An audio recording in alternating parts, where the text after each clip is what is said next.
how many languages do you speak? You're a polyglot. I've heard you speak No. This is all Tamil, highly. I'm Hindi, very English. modest and realistic in making claims. I obviously I speak English. I speak Hindi. I won't say at a very high standard, but with a kind of a street smart fluency. The Tamilian Hindi, or is it a JNU Hindi? No. It's actually a Delhi Hindi. Delhi Hindi. I was born in Delhi. Okay. You were born in Delhi? Yes, okay. I was born in Delhi. I was born in Delhi. I grew up in Delhi. I spent, whatever time I've spent in India is largely Delhi. So it's a very Delhi person's, I would say, fluent, not always complex Hindi, but I think you're breaking the stereotype of a Tamilian speaking Hindi, fluent Hindi. You do speak. But because I grew up in Hindi, I didn't have the advantage of ever studying Tamil. I spent very few years. You grew up in Delhi, so you speak. Yeah, in Delhi. I spent very, very few years in. But you can speak Tamil. I can speak Tamil, but not with the kind of fluency and command of vocabulary that I would like. Russian, it seems, I believe. Russian is different because I actually studied Russian when I was in the Foreign Service. We are allotted a language, so I went there. So I actually properly studied it using books and so on. It's been many, many years, but I have a certain vocabulary and a very, very, there's that residual memory. So once you go in there, it takes just a few days, but the vocabulary of foreign policy, if I were to watch, let us say, news, I'd be able to get a lot of that. Okay. If I were to be on the street, it'll take me longer because there'll be accent, more colloquial stuff. I have a certain, I would say, working rudimentary sense of Japanese because I do need to talk to my wife from time to time. Okay. Right? So this multicultural exchanges that you have at home, tell me about that. Japanese wife, Tamil husband, how does... look, what has happened is we've kind of evolved something which is peculiar to us, and this happens, in this situation. I mean, it could be your food, it could be your slang language, what you say to each other. I mean, we use phrases which somebody else listening in would find very difficult because there could be Japanese slang put in an English sentence, sometimes with a Hindi twist because my wife's linguistic ability is much better than mine. So we sort of end up with some kind of, I would say, she can speak Hindi too a little bit. She speaks Hindi, but she again picked it up without studying. Without studying. Without studying. Okay. So I learned Hungarian, but unfortunately it's very rusty because when you don't use a language. Reading it ulta, no? No. Hungarian is Sida. Yes. Okay. But it's a very complex language. Okay. So it's a Finno-Greek group. So people make more claims about me than I do myself. I'm very, very... Everybody wants to know, are you going to contest Lok Sabha polls in 2024? I am a Rajya Sabha member. My term expires this year. After that, we'll have to see. No, don't give... see this, I don't know how many, 25 years maybe I've heard these diplomatic answers from you and tried to find answers. Look, on... Would you want to? On these things, I tell you, I'm going back to your first question. I'm actually honestly in awe of people, of everybody, irrespective of party, who have spent their lives in politics, because you actually don't know how incredibly hard it is, how demanding it is, how much it takes up not of your time but of your life, the kind of effort that they put. There are no Saturday, Sunday, holiday, morning, night, nothing. And it's only when you are in politics that you can actually see what it is. And I would say those who particularly contest Lok Sabha, they are like at the cutting edge of that, because it's an enormous demand. But most people would think that it's a life of privilege. Lal Batti wali gaadi, Latin's bungalow. Look, I know that is the popular impression, and I say this. Please do not think I'm saying it because I joined politics. I'm saying it because actually I'm only now getting into political life, and I'm getting into it at a fairly ripe age from another profession. Even I did not realize it till I would watch politicians, as I said. Watching them, meeting them from time to time is very different. When you actually see the lives, live the life, the kind of travel they do, the kind of openness of with which you have to keep your activities going. It's a huge. You're doing huge, that in Rajya Sabha. You're doing that as a Rajya Sabha MP. You're traveling a lot. You're traveling within the country. You're traveling outside the country. Look, it's not a patch on what the others do. I mean, because I do spend, as a minister, I have to spend a lot of time here. As a Delhi person, I have to spend a lot of time here. The Rajya Sabha demands are far less than the Lok Sabha demands. So I look at my colleagues, and again, this is a non-political, it's a non-partisan point. It's a political point. I actually marvel at really, how much of an effort people in politics have to make. It's a very tough life. Just in conclusion, when you were saying non-partisan, I must comment on this, that when you joined the government, there are many in my friend circle, in my colleague circle, who were like, why does Dr. Jaishankar want to join politics? Why? He's had such a sterling career in bureaucracy. And many felt very let down when you joined politics, that, now you've chosen a party. You represented just India, but now you've chosen a political party. And in 2014, there was a kind of a watershed moment, and maybe even 2018 later, 2019 too, where even Mr. Modi brings that out in many people. The people adore him and they're like him a lot. And on the other side, they feel that, no, not him. So when you chose to join the BJP, you made that choice. You moved away. Did you feel you lost friends at that stage, or many people who moved away from you? No, look, as I said, I gave it a lot of thought.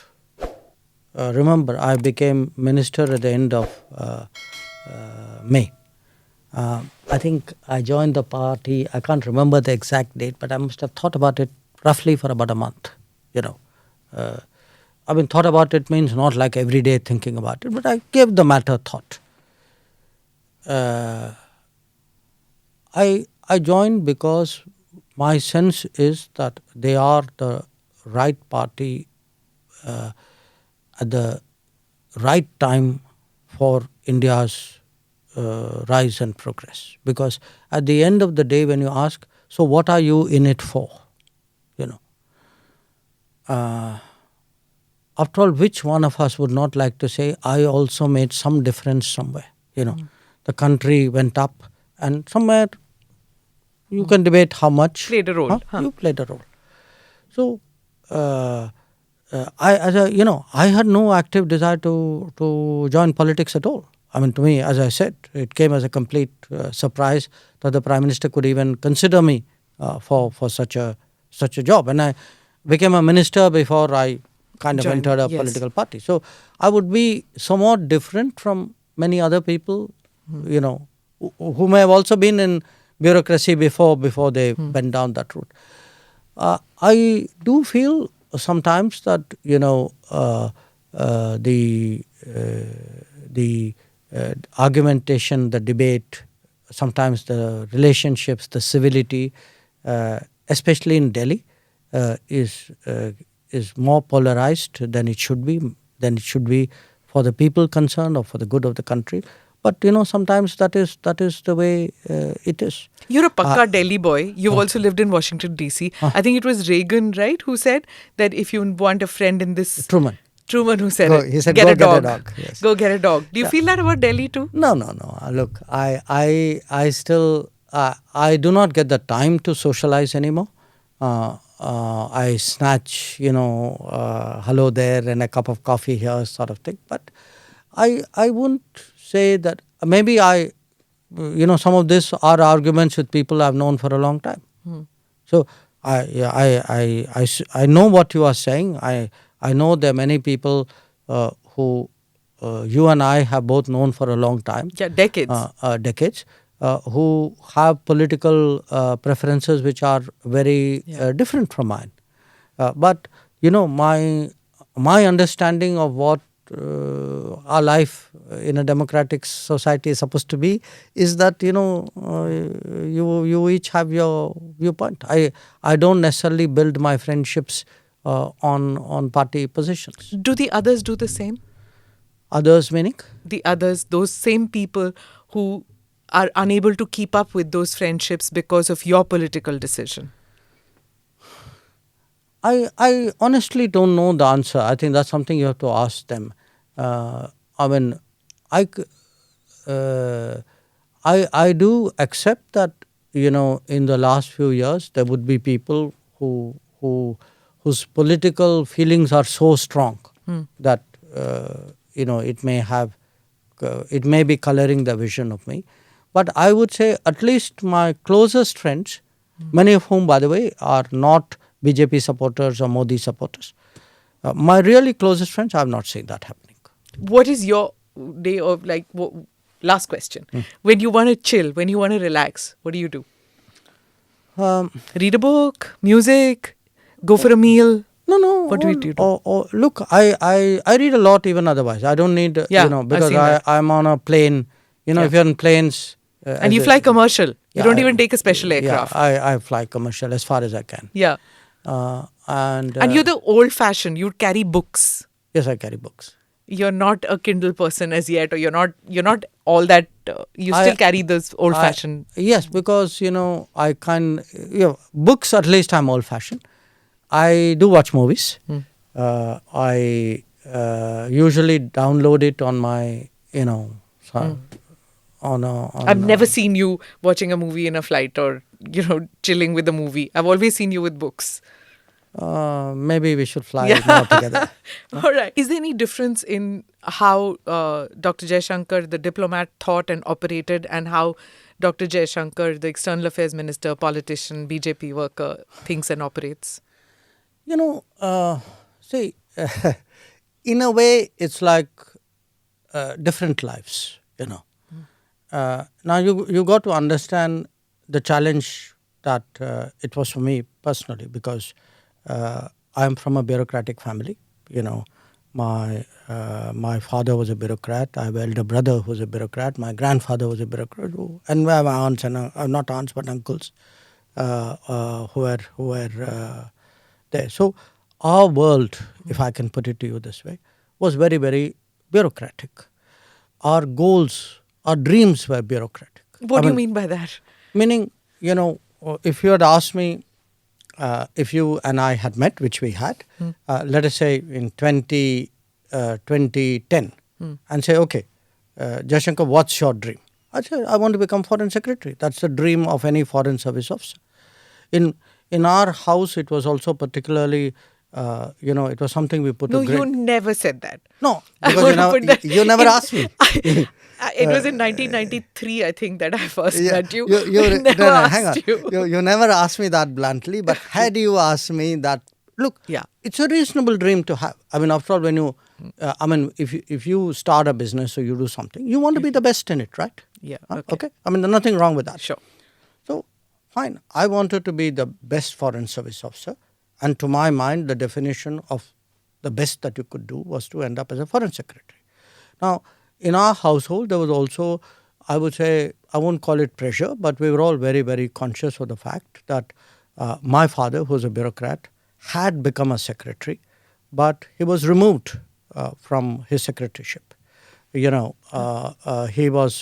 became, at that time, probably the youngest secretary in the Janta government in 1979. For viewers and listeners who don't know, Dr. Jaishankar's father was Dr. K. Subramaniam, who played a key role in formulating India's strategic doctrine. Sorry for interrupting you. So, in 1980, he was Secretary Defence Production.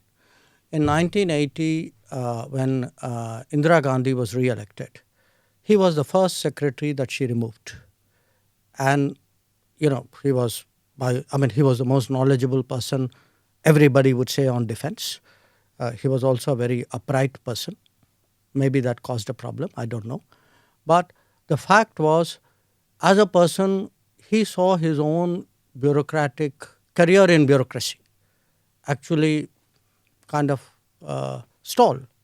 And after that, he never became a secretary again. He was superseded during the Rajiv Gandhi period for his, somebody junior to him became cabinet secretary. So it was something he felt. We rarely spoke about it, but it was obviously something which must have been inside him. So he was very, very proud when my elder brother became secretary. And in my case, he passed away in 2011. At that time, I had got what you would call grade 1, which is like a secretary rank ambassador. I didn't become secretary. I became after he passed away. But for us, at that time, the goal, you could say, was, okay, we must become secretary. Now, as I said, I had achieved that goal. So in 2018, I was very happy to kind of walk away into the sunset. I ended up finally walking not into the sunset, but into Tata Sons. I was, I think, contributing my fair bit there. I liked them. I think they liked me. Then completely as a bolt out of blue, the political opportunity came. Now, the political opportunity for me was something I needed to think about, because I was simply not prepared for it. So I did reflect on it briefly due to the pressures of time at that time. When you say what is the difference between the foreign secretary or the bureaucrat Jaishankar and the minister, thought process, it's a different world. It's a different responsibility. It's a wider vision. And I put it to people like this. I may have sat 40 years in the parliament gallery. It's not the same as being on the parliament floor. I used to sometimes, in fact, Sushma Swaraj was my minister, and as foreign secretary, we used to talk a lot. I mean, we had this practice. We used to have I'd go and see her every day, but of course, day would begin by her actually calling every morning. And I always had the comfort as a secretary. And if I don't want this to sound immodest, I was a confident secretary. I believe I was a good secretary. But I had the confidence that I have a minister and a prime minister above me who at the end of the day shoulder that political responsibility. Now, come May 2019, that political responsibility is mine. It's a completely different feeling. As a minister, you have to look at it not departmentally. There may be something, let us say, which is, I'm giving you an example. Say wheat export to some country. As a secretary, I would say, that country's relationship is very important. But as a minister, I'll have to say, okay, what's my own wheat prices looking like? What are the domestic concerns out there? Who else do we need to talk to? Every issue, every major issue has some political angle, which a minister will tend to see much faster than a bureaucrat, however good that bureaucrat may be. So it's kind of challenging? Yes, absolutely. It is. Okay, so I don't know whether you'll answer this question, but I will ask you that who asked you? Was it the Prime Minister? And two, what was the first time that you met Mr. Modi, and what were your first takeaway of that meeting? Who asked me, meaning who asked me to join the cabinet? The government. Yes, the Prime Minister asked me. Okay. When did I meet Mr. Modi first? I met him in 2011, in November, in Beijing. I never met him before. Oh, he was Chief Minister then? He was Chief Minister then. Okay. He had come on a visit. And that's how our acquaintance started. I assume in the light of later events, I must have made a good impression. I can tell you, frankly, he made a very big impression on me because by 2011, I had already done. I had done what two ambassadorial postings already. No, right? this was my third. Third one. Third. Yeah. And I'd seen... So Singapore and Czech. Czech. So I'd seen, people come and go, chief minister. I had never met someone better prepared, better, more serious, and also more... I found him very interesting. I give you a... And this is a person, by the way, we are meeting here for the first time. So we go through this business briefing, what he should say, who he's meeting, etc. Then he said that मैं आपसे अलग बात करना चाहता हूँ, कुछ राजनीतिक विषय हैं, उन पे भी मैं briefing लेना चाहता हूँ. It was a bit of a surprise. No chief minister had done that. And of course he told me, I mentioned it in one piece I've written, saying, look, it's very important for me that I'm abroad. I may be from a different party, but I shouldn't say or do anything which is different, that too in a country like China. So it's very, I want you to brief me on key issues. And we were having our problems at that time. Even at that time, there was a listing problem. There was staple visas problem. They were not dealing with our northern command. There were, all these Arunachal. There was some Gujarati diamond. Yes, there was a bunch of Gujarati Surat diamond traders who had also been detained. He brought that up as well. After I was done with him, and we went for the meetings, and then we were riding in the same car. So he said, I have this habit. He said, मैं हर meeting के बाद मैं debrief लेता हूँ. और अगर आपको कहीं कुछ लगता है कि things are not okay, आप इशारा करिए. Okay. So I remember this because, for me, there is a certain manner of working which he has. He's all the time like gauging, sensing, very, very sensitive to this, very keen that he should not make a mistake, that he should convey things accurately, that the policy, that the nuances are captured. This was my first experience of him. After that, I didn't see him till he became Prime Minister. Okay. Is it the same now? Before he travels, after he travels, when you travel?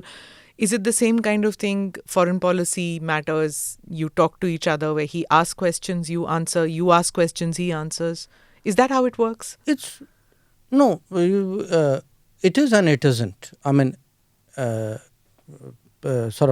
intrinsically it is the same, but it's now on a totally different scale and league. Sure. So now what happens is usually, we would strategize before, we spend, usually I'd say even not at the beginning of the year, but even in the previous year, we'd start thinking, what should we be doing? Where are we going? Who should we engage? That kind of strategy session.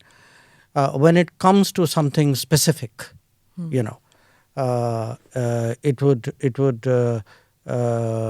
would be like we would go through the details of where we are going. What are the objectives? Who are we meeting? What are their objectives? So there's a kind of I would say strategizing and a game planning which goes well ahead, and then it's repeatedly visited, reviewed. So sometimes even in the midst of meetings, you would see us, one of us lean across and say something to him, or him doing the same. Or if there's a break in a meeting, we would have a quick confabulation. I mean, you could, since ANI films a lot of this, you would often see, there's a quick huddle where you're quickly saying something, we are updating, or he's sharing. He's, we can't hear though, because there's no microphone. Fortunate. Thank God you can't hear, because, that would kind of destroy our strategizing. We should get somebody to see the lip syncing and see what's happening there. But he's a very discussive person, if you know what I mean. And he has views, but he's very open to, opinion, agreement, disagreement, improvement, mitigation. It's very sort of, how do I say, interactive. Did you experience that when you were in JNU? Not talk about Indian culture. JNU, that was in the 80s, 70s. In the 70s. look, you're diffident about your own culture. I mean, I saw this comment in which you said one of the greatest diplomats that India has was Lord Krishna, and there was Lord Hanuman. You mentioned him also, and it's not something that is spoken about in diplomatic circles, and even in the media, the beat journalists would never think of diplomats, and not even you. And when you think about it, your background, your journalism, your education. Well, yes and no, because It's a socialist hub. No. I also had a lot of home education. Okay. Say JNU was different. I was 18 when I went to JNU. Okay, and JNU was very, very firmly leftist at that time, and I think everything at 18, what you intuitively believe is either formed by your friends and acquaintances or what is reflective of your home. And definitely in our home, my father, who was a very strong influence on us, was very distrustful of ideologies and people who he believed were not, who did not have the loyalties in our own country. Such as? Well, you look, we are not talking. Remember, he had his own views about what was happening in the 40s and 50s at that time. Who was for the national movement?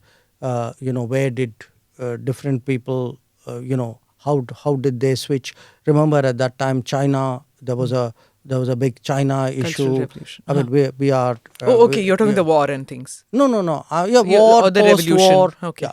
So he particularly, I think, had he was very, very distrustful of the left, so of the communist left, and I think some of it. So in a sense, we grew up very unspokenly, but very strongly as very patriotic children.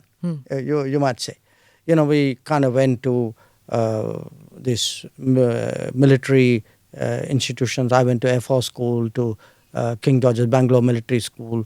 My siblings went to, some of them went to Naval School, to Sardar Patel Vidyalaya. So I think that was the kind of mindset I took into JNU. So in fact, in JNU, which was a dominantly leftist outlook, where the teachers, the students, the administration, everybody was very leftist. My lot of people, my cohort were the first set of people who actually politically took on the left. Okay. And actually we had a meeting, we had an election even where the then Prakash Karat was the SFI candidate. He won one election, he lost one election.